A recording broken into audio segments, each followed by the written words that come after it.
Una prima de 24 años me acusó falsamente a mí, de 31 años, de un crimen horrible. Ahora mi familia se pone en contacto conmigo después de casi 10 años. Es más o menos como dice el título, me siento tan perdido sobre qué hacer, esto está desgarrando heridas y la vieja rabia está creciendo de nuevo. Dejadme que os cuente un poco la historia. Crecí en lo que probablemente era el más normal de los hogares normales. Mis padres trabajaban mucho, pero aún así se las arreglaban para cuidar de mí y de mis 3 hermanas mayores. Nunca estuvimos muy unidos como familia, pero tampoco tuvimos problemas. Lo mismo puede decirse del resto de mi familia. Siempre vivían a unas horas de distancia, pero nos veíamos durante las vacaciones de verano o en Navidad y siempre nos llevamos muy bien. Cuando nos hicimos mayores nos distanciamos de forma natural, ya que cada uno tenía su propia vida. Ahora tengo 31 años, pero en 2014, cuando tenía 22 y estudiaba en la universidad, recibí una llamada de mi madre que puso mi vida patas arriba. Recuerdo que al principio ni siquiera contesté porque estaba jugando con unos amigos, pero volvió a llamar inmediatamente después de la primera llamada. Era una norma no escrita en la familia, si llamas 2 veces así, es importante, como si hubiera muerto alguien importante. Así que cuando volvió a llamar, me excusé y contesté solo para oír un caos al otro lado, como si hubiera gente discutiendo. Pero cuando mi madre se dio cuenta de que había contestado, parecía que se había ido a otra habitación y había cerrado la puerta. Le pregunté qué pasaba y la oí llorar. Mi recuerdo de esta conversación es un poco borroso, pero básicamente me preguntó si tenía algo que confesarle en relación con él. Eve es mi prima por parte de madre y tiene 7 años menos que yo, 15 en aquel momento. En aquel momento hacía varios años que no veía a Eve, le dije que no y le pregunté de qué se trataba. Ella solo lloró más fuerte y empezó a acusarme de violar a Eve cuando éramos niñas, que Eve se lo había contado todo a mi hermana y que mi hermana le dijo a mi madre y a mi tía. Eve les había contado que cuando tenía 9 y yo 16, había estado jugando en mi habitación, cuando entré y empecé a tocarla por debajo de la ropa y a besarla. Mi madre me gritó que dijera algo, pero yo ni siquiera podía hablar. Era todo tan absurdo, recuerdo que pensé que debía de ser una broma de mal gusto. Lo último que recuerdo haber dicho es que no es verdad y que Eva miente. Pero entonces mi madre siguió diciendo que Eva había dado una descripción tan detallada de dónde y cómo. Entonces siguió preguntando algo como, ¿hiciste esto? ¿Hiciste tú esto? Y yo le respondí gritando que no cada vez. La llamada terminó con mi madre poniéndome en altavoz y tanto mi madre como mi padre diciendo que no querían saber nada de mí y que no volviera a contactar con ellos. 2 de mis hermanas me enviaron un mensaje más tarde ese mismo día diciendo que soy repugnante y luego me bloquearon. Sé que es raro, pero después de esa llamada fui a darme una larga ducha. A día de hoy, sigo sin saber por qué lo hice. Después de bajar, empecé a llamar y mandar mensajes a todo el mundo, incluso a Eve. Nadie contestó y los que no habían bloqueado mi número para entonces lo hicieron rápidamente.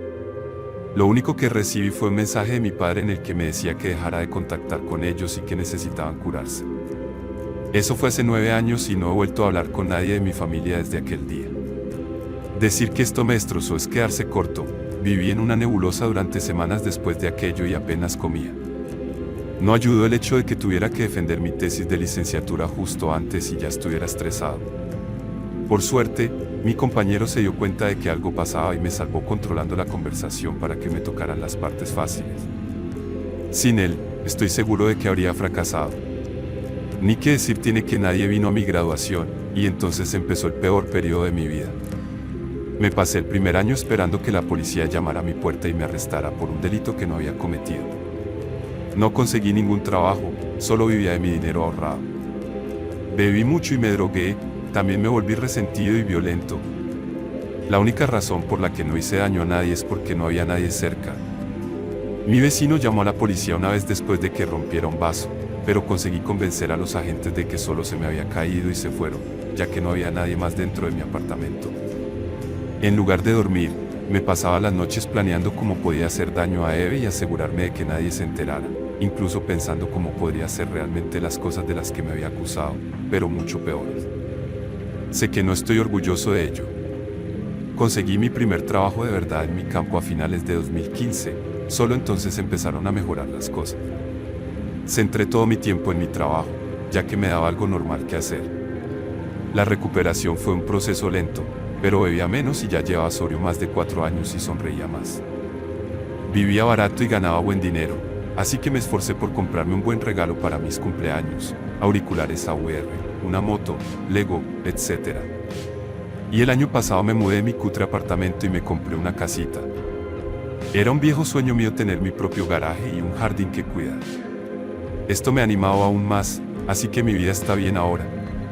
Sigo teniendo problemas, tomo antidepresivos desde hace unos años y, aunque me ayudan, no es de un modo feliz.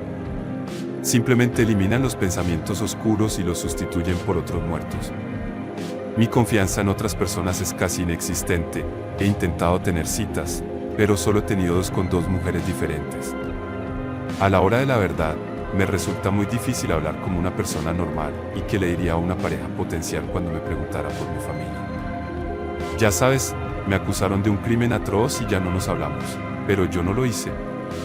Juro que mi campo está muy dominado por los hombres, así que la única mujer con la que hablo realmente es mi terapeuta, que me cae muy bien. Si este texto ha sido difícil de seguir, pido disculpas, no se me dan bien las palabras en los mejores días y empezaba a divagar un poco cuando me ha venido todo a la cabeza. Ya se está haciendo largo, así que pasaré rápidamente a mi tema actual. Hace unos días recibí un mensaje de mi madre. Me pareció irreal y al principio me daba miedo abrirlo, así que me quedé mirando la notificación durante horas antes de abrirla. Ayer me llegó otro mensaje. En pocas palabras, básicamente decía: hola, hace tanto tiempo que no hablamos, te echamos de menos y queremos saber cómo estás. Él o ella escribió un largo texto sobre mis hermanas y cómo mis sobrinas y sobrinos están creciendo. Ni siquiera sabía que era tío. Que sepáis que os queremos y siempre te querremos, mamá y papá. Luego el segundo texto: hola, entendemos que no quieras hablar con nosotros después de lo ocurrido, pero por favor, escúchanos. El mes pasado salió el tema de ti en una reunión familiar. Durante la misma, Eve restó importancia a todo lo que le había ocurrido. Fue tan incómodo que al final admitió que no había pasado nada y que probablemente lo había soñado. A todos nos horrorizó. La última vez que hablamos, queríamos proteger a Eve e hicimos lo único que creímos que podíamos hacer. Sabemos que eso no excusa el modo en que te trataron. Lo que hizo Eve estuvo mal y todos estamos enfadados con ella. Hemos llamado a todos los que lo sabían y les hemos contado la verdad. Todos queremos hablar contigo y con tus hermanas, queremos que conozcas a sus familias. Por favor, escríbenos si puedes encontrarlo. Y perdonadnos, mamá y papá. Así que sí, esa es mi situación ahora mismo. No he contestado, pero sin duda saben que lo he visto. A decir verdad, estoy hirviendo, tantos viejos recuerdos terribles vuelven a acecharme. No quiero perdonarles y no confiaría en mí mismo para estar en la misma habitación que ellos ahora mismo. Una parte de mí quiere llamar a mi familia y desatarlo todo sobre ellos para culparles de todo lo que pasé hasta que todos tocaran fondo, y luego dedicar mi vida a hacer que la de mi primo sea lo más miserable posible. La otra parte quiere ignorarlos y seguir con mi vida, con mi moto y mi jardín para hacerme compañía. No tengo amigos, las únicas personas con las que hablo son mis compañeros de trabajo, pero no estamos muy unidos. He llamado a la clínica de mi terapeuta, pero me han dicho que está de vacaciones y no estará disponible durante semanas y no quiero a nadie más que a ella. Así que me quedan los desconocidos de internet. Así que, por favor, ¿qué hago ahora? Los ignoro y sigo como hasta ahora, o respondo y si es así, ¿qué escribir? Estoy bastante seguro de que conocerlos en persona sería una mala idea en un futuro previsible, pero ni siquiera estoy seguro de cómo puede mejorar mi vida retomando esos viejos hilos. Aunque suene vergonzoso, he soñado con el día en que se disculparan para tirarse al suelo y besarme los pies. Los mensajes de texto parecen tan anticlimáticos ahora. Comentario de usuario 1, espera que vuelva tu terapeuta. Comprendo que tardará un par de semanas, pero merecerá la pena. Deja que te oriente sobre qué hacer y cuándo hacerlo para que puedas hacerlo de forma sana, ya sea para no volver a hablar con ellos o para volver a entablar una relación. No pasa nada por dejar a tu familia en leída. Tendrán que lidiar con ello hasta que ella vuelva. Te deseo lo mejor. Respuesta del autor: para ser sincero, yo no tenía la mentalidad de pensar que podría esperar tanto tiempo. Solo hoy semanas y pensé que bien podrían ser años. Gracias, creo que lo haré. Comentario de usuario 2, no le des absolutamente nada a tu familia. Tómate tu tiempo, Piénsalo bien y procede con cautela. Tienes esto. Comentario de usuario 3. Ellos cortaron a este usuario basándose en acusaciones falsas sin ni siquiera escucharlo. Sufrió durante una década debido a sus acciones. No les debe nada y debería tomarse su tiempo para determinar qué es lo mejor para él de cara al futuro. No pueden volver a meterse en su vida con un "lo sentimos" después de eso. No puedo imaginarme a mi familia haciéndome eso. Comentario de usuario 4.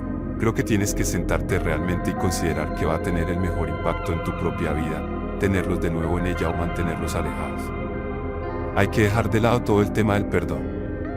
¿Qué es lo que te va a dar la mejor vida en el futuro? No puedo responder a esta pregunta por ti. Puedo decirte cómo lo vería yo, y voy a hacerlo, pero tienes que ignorar en gran medida lo que voy a decir y pensar solo en ti.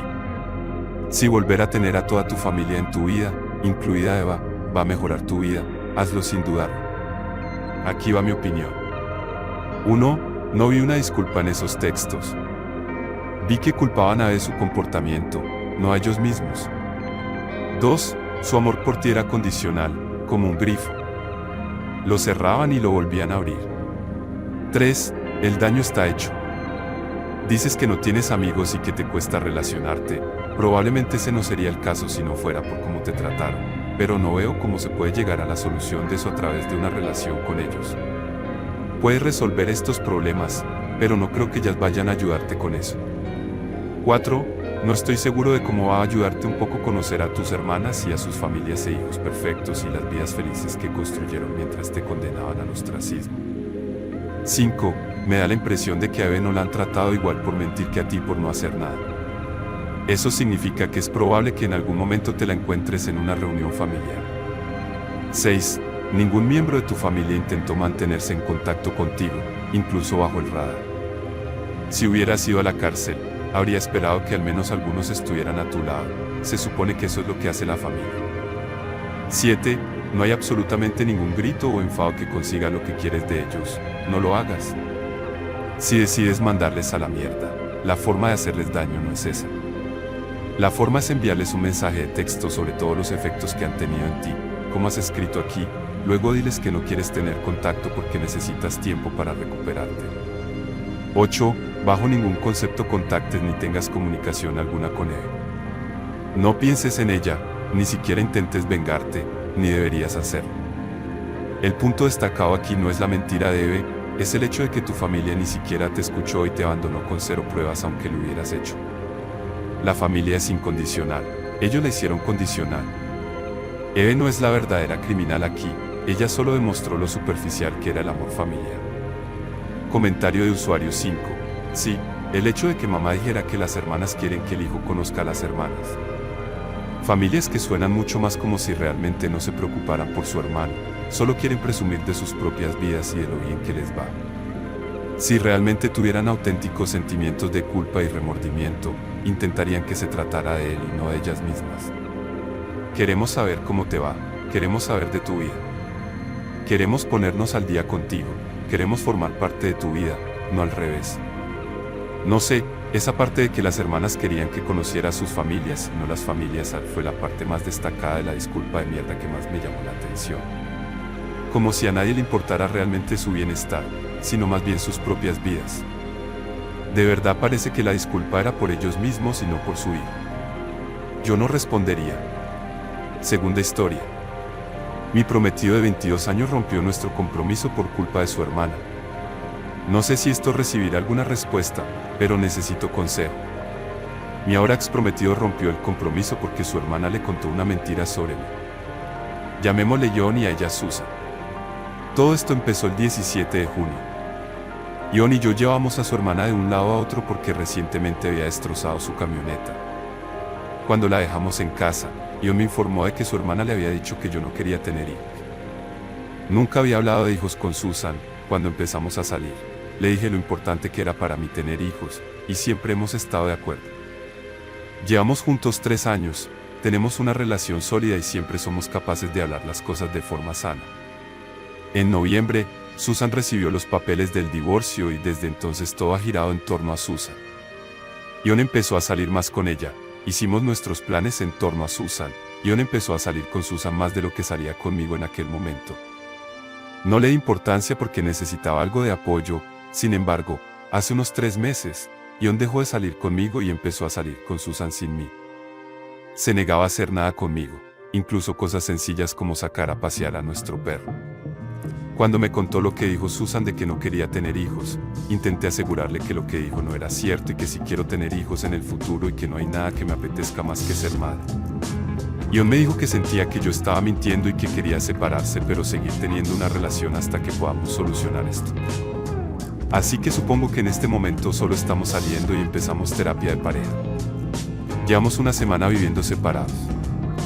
Yo empiezo todas las conversaciones, pero Ion no me ha tendido la mano ni una sola vez. ¿Alguien tiene algún consejo sobre lo que debería hacer? Si se necesita más información, la proporcionaré, pero eso es la mayor parte. Hay muchos pequeños detalles sobre la relación entre Ion y Susan, puedo añadirlos si es necesario. Comentario de usuario 1. Te ha hecho un favor a largo plazo. El matrimonio con una pareja que baila al son de lo que le dicen los demás es un lugar muy solitario. Por eso utilizo a menudo esta cita aquí, no es lo que te han dicho, sino el hecho de que les hayas escuchado. Comentario de usuario 2. Tienes 21 años, porque tienes prisa por casarte. Y francamente, ¿por qué querrías casarte con alguien que te deja tan de repente? Respuesta de la autora. No tengo prisa por casarme, pero quiero una familia. No me interesan las fiestas como la mayoría de esta generación. Comentario de usuario 3. Hay muchas cosas que hacer entre tener una familia y salir de fiesta. Podrías aprender aficiones, podrías hacer terapia, podrías viajar, podrías hacer nuevos amigos, podrías ahorrar dinero, podrías ir a la escuela o trabajar en tu carrera. Las únicas opciones a los 21 no son tener hijos o salir de fiesta. Puedes tener una familia en cualquier momento. Comentario de usuario 4. Permíteme unir mi voz a la de los demás comentaristas. Tu prometido ya estaba buscando una salida. Es muy posible que Susan no le haya dicho nada, podría estar mintiéndose a sí mismo para inventar una razón que sonara mejor para romper. No acepta su idea de separarse, pero estando en una relación, eso es muy injusto para ti. Personalmente creo que la relación ha terminado, incluso si Susan le mintió, él se agarró a esa mentira para justificar el fin de las cosas. No ha intentado ponerse en contacto contigo ni una sola vez en una semana. Eso no es alguien que intente arreglar las cosas y no es alguien con quien quieras casarte. Comentario de usuario 5. Buena suerte con la terapia de pareja. Es lo único que puedes hacer, pero, ¿por qué quieres casarte con alguien que no confía en tu palabra? ¿Qué pasará cuando tengáis hijos y ya le cuente más mentiras? Además, ¿por qué se divorcia? Respuesta de la autora. Porque su ex mintió sobre que quería tener hijos y la engañaba, por lo que me contaron. Comentario de usuario 6. Yo no me fiaría de esa versión de los hechos, la verdad, dado que ella parece ser la mentirosa y dado que es a ella quien le entregaron los papeles del divorcio, lo que implica que es él quien pide el divorcio. Si tienes contacto con él, yo personalmente me pondría en contacto y averiguaría su versión porque esta señora podría ser patológica. Respuesta de la autora. Sí, eso es lo que estoy pensando. También es la segunda vez que miente sobre mí, que yo sepa.